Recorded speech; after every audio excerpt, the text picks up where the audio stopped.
So we'll continue our discussion on Sefiras Haomer. There's a famous shaila, famous question of others, but it's known as the famous question of the Minchas Chinuch. The Minchas Chinuch is a commentary on the Sefiras Haomer, at least in theory. He really has very little to do with the Sefiras Haomer. He just uses it as a springboard to speak about Torah Shabbat Peh. That's why I like the Minchas Chinuch. It has nothing to do with the Sefiras Haomer. It's a condominium of Torah Shabbat Peh.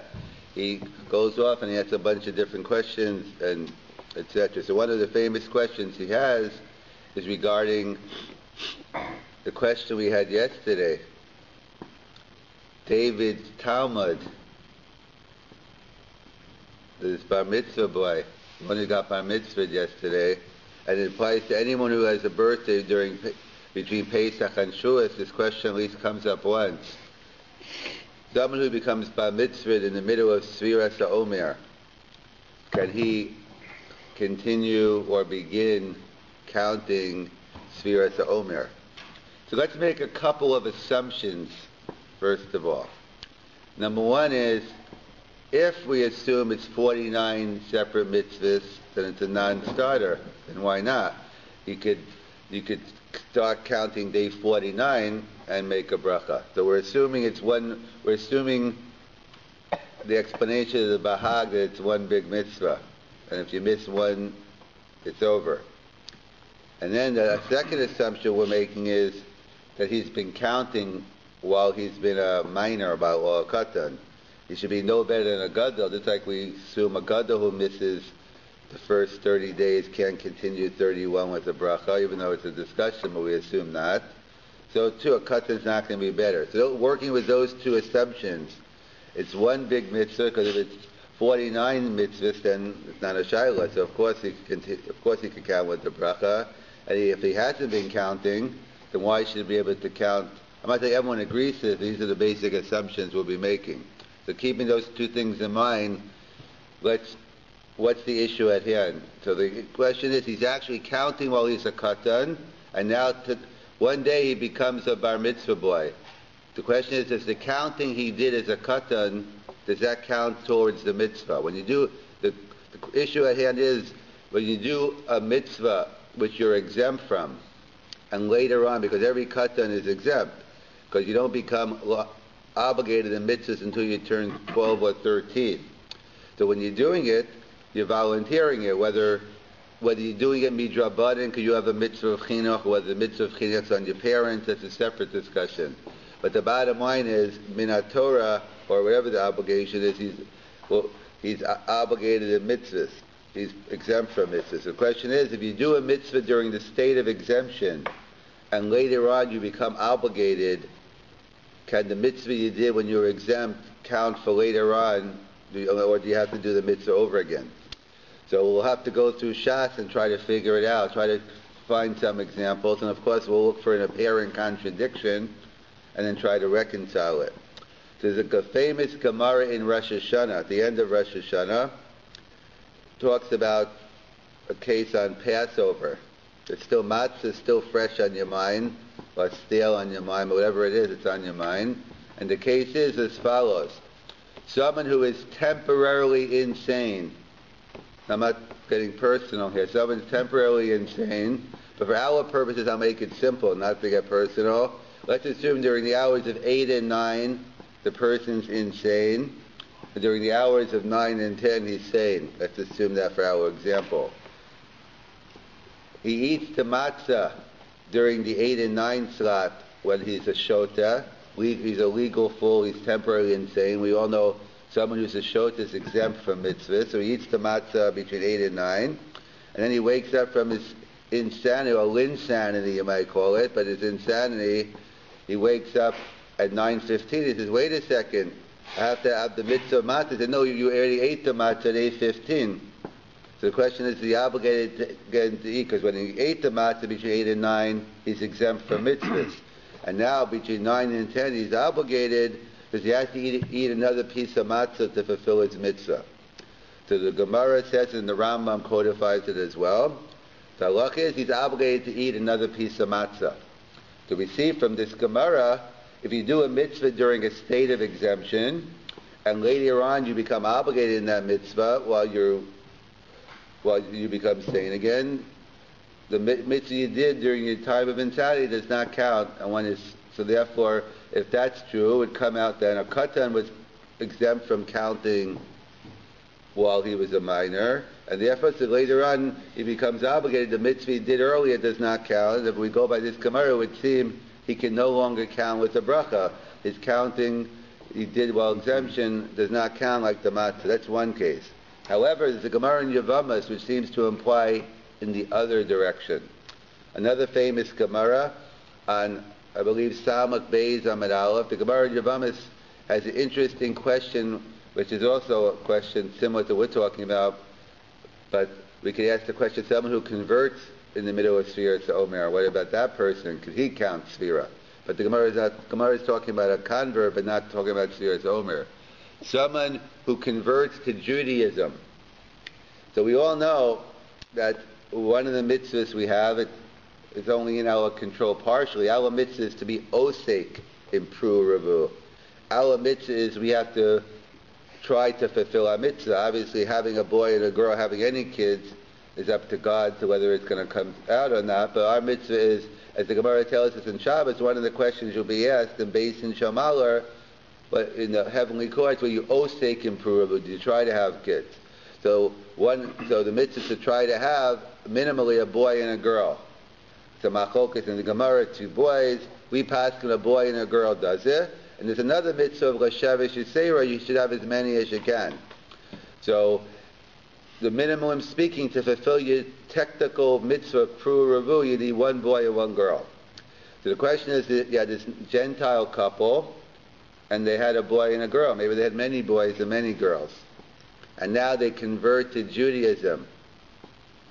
So the question is now, so we know when you're a Jew now, you're obligated. There is a discussion in the Gemara whether a guy is chayav in pru revu, but we assume they might have been kodem matan Torah. Now we assume not. So we assume they weren't obligated in pru revu. So now a Gentile couple becomes a Jewish couple. Amazing. So now they're going over the checklist. Okay, we have to have children, but we have 10 kids. Do they count? So that's a machlokas in the Gemara between Rav Yochanan and Reish Lakish. Do they have to have more kids? So I say the non-Jewish kids they had, is that enough to fulfill the mitzvah pru revu? Or do I say no, they have to have more kids? So Rav Yochanan says they fulfill the mitzvah of pru revu. Reish Lakish says no, because Tosfos points out, we're familiar with the famous principle, a ger sheniskayer kekatan shenolad dami, that when someone converts, they become like a newborn baby. So there's no connection to your children. Biologically, there's still a connection, but halachically speaking, there's not. And therefore, you have to have more kids. So we paskin like Rav Yochanan. We paskin they do fulfill the mitzvah. There's a further dispute within Rav Yochanan. How far does Rav Yochanan go? In other words, does Rav Yochanan say they fulfill the mitzvah by doing nothing, or the kids also have to convert? But if the kids convert, then they get the mitzvah. That's within Rav Yochanan, but that's not our shir tonight. The bottom line is, we'll assume Rav Yochanan says you fulfill the mitzvah. So we see from this Gemara, a non-Jew who was exempt from the mitzvah of pru revu, and then later on they become obligated when they become Jewish, they do fulfill the mitzvah. So we see a mitzvah done in a state of exemption does count for later on when you become obligated in that same mitzvah. So we have an apparent contradiction. When the Gemara in Rosh Hashanah by the matzah, it seems to say that a mitzvah done in the state of exemption is a no-go. You got to eat another piece of matzah. But when it comes to the mitzvah of pru revu, we see not that way. So how do we reconcile this apparent contradiction? And depending on which Gemara we take as the primary, that will give us our answer regarding Sefiras Haomer. In other words, it's the act of a katan is exempt from Sefira. When he becomes a gadol, he becomes obligated. So can he continue counting with the bracha? From the Gemara in Rosh Hashanah, the implications are not. From the Gemara in Rosh Hashanah, the Gemara in Yavamas, the implications are yes. So the 2 ways of attacking the Shiloh, which will be a tremendous nafkamina. The nafkamina is, do we attack the the two people we're talking about, Gentile versus a shota. There was the case in Gemara Rosh Hashanah was the case of a shota, a legal fool, and the Gemara's case in Yevamos was a non-Jew. That's one way to try to make a distinction between those two people. Or the other way of attacking it is to make a distinction between matzah and pru revu, between matzah and having kids. So the Minchas Chinuch is going to take the latter approach, making a distinction between the mitzvah of matzah and the mitzvah of pru revu.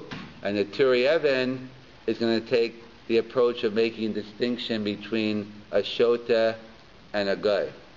So I guess we'll begin with the Minchas Chinuch, and we might have to continue this year at one point. So the Gemara tells us, so the Minchas Chinuch in Siman Aleph, you don't have to look too far, in his first halacha on Pru Revu, he has a famous shtickle. When he talks about the nature of the mitzvah of Pru Revu, of having children. So he quotes an interesting Yerushalmi, and the Ramah over there.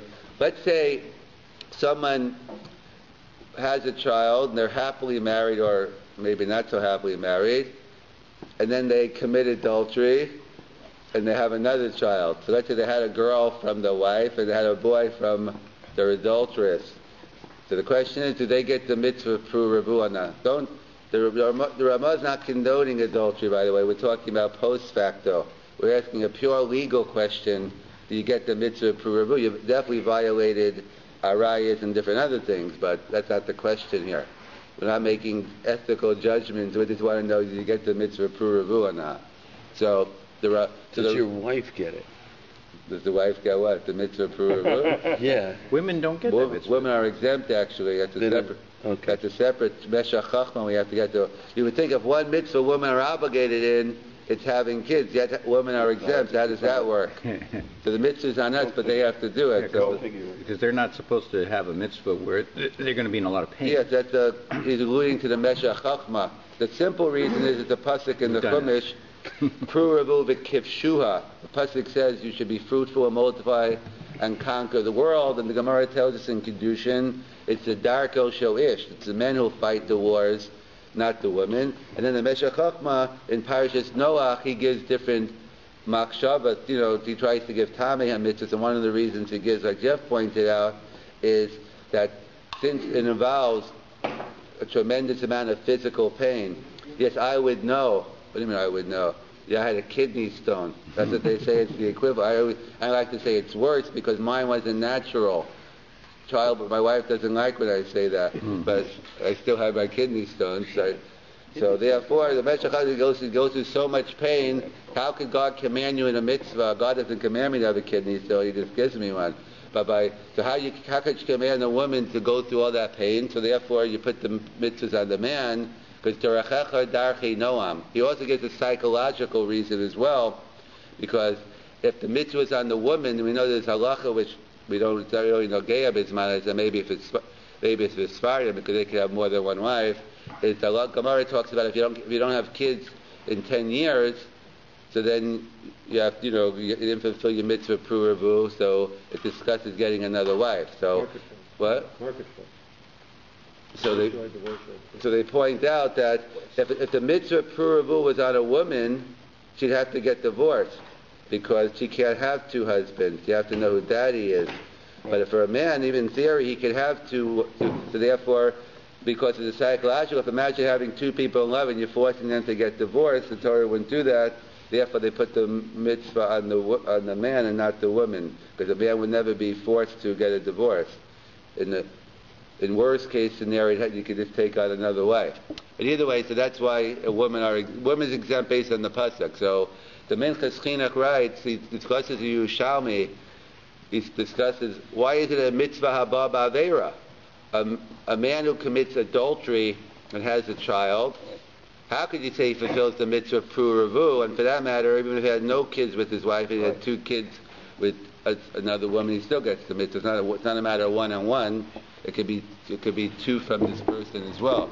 Why is it a mitzvah haba ba'aveira? We have a principle. The Gemara tells us in many places, but one in Sukkah in the 4th parak lulav hagazel. You can't take a stolen lulav. You steal a stolen lulav not only is it a meaningless activity that you don't get the mitzvah for, number one, lakachtem lachem, it has to be yours, number one. But in addition, the Gemara tells us mitzvah haba ba'aveira. A mitzvah done through the means of aveira it's not only a meaningless activity, plus you're involved in the aveira of stealing as well. So therefore, if one who steals a lulav and estrog, you don't fulfill, so it doesn't pay to steal it because you're only violating geneva, not getting the mitzvah. It's a simple solution is the person could give it to you, amatana manas lahagzir, because you have to own it when you do it. So it doesn't mean own it, meaning you have to actually buy it yourself. Halakhically speaking, if you don't have one, I could give you my lulav, as we're going to say, for the next minute, this belongs to you. So when you shake it, it's yours and it's not someone else's. So getting back, so why isn't it a mitzvah ba'aveira? You committed adultery. Or even if it's not adultery, you had illicit relations, wherever the case may be. So why is it a mitzvah ba'aveira? So that's what the Minchas Chinuch goes into. What is the nature of the mitzvah of Pruruvu? And when is the mitzvah happening? So when is the aveira happening and when is the mitzvah happening? Because we have a different principle on the other end. It's called ase doche los ase. There's a principle in the Gemara. If you have a mitzvah ase, you have a positive commandment, and it comes colliding with a mitzvah los ase. It comes in collision with a negative commandment. What gives? So there are a lot of principles, but the classic case of ase docha los ase is, let's say, well, on the tzitzis or on the big day kahuna, there used to be, or there still is, depending on that's a separate share, do we have tcheles today or not? And even if we don't, do we have enough of a doubt that you should be wearing them? Because if it's a suffix mitzvah in our Torah, so I heard the two ends of the scale. Someone says there's 0% chance this is the real tcheles. I heard a share on that. I heard a share on someone say someone who doesn't wear tcheles, you violate Baal Tigra. You violate taking away from the mitzvah. So you got to make a stand because you can't win. But that's a separate share we'll have to get into. So either way, so we have a principle. But so the klal is it has to happen at the same. To say ase docha los ase, it has to be beidna. And at the time I'm doing the positive mitzvah, that's the same time so you have a similar principle on the other end. For mitzvah haba ba'aveira to apply, at the time I'm doing the mitzvah, I have to be involved in the aveira. So for instance, let's say so the classical case is you steal a box of matzah, and you want to use it for your mitzvah of Leil Pesach. So that's a mitzvah haba ba'aveira, that's a no-go. But let's say you don't have an Erev and you have to carry, let's say you're in the Prince of Wales and you had to get to the Queen's Landing and there's no Erev and the Shmura Matzah you are carrying from one place to another, so you're Machal Shabbos. What about I eat that matzah at night? Do I get my mitzvah? Do I say mitzvah ba'aveira when I carried the matzah from one place to another? So either way we'll have to come back to this. So we'll have to reconcile, to summarize, we had whether a katan can continue counting with the bracha. When you do a mitzvah in a state of exemption, this can account for later on. But the Gemara in Rosh Hashanah with the matzah, with the person who ate the matzah when he was insane and later became sane, he has to eat a new piece of matzah, implying that he cannot continue counting. And the Gemara in Yevamos with Pruruvu, it seems he can. We're in the middle of reconciling, so hold off on that shiloh until we finish.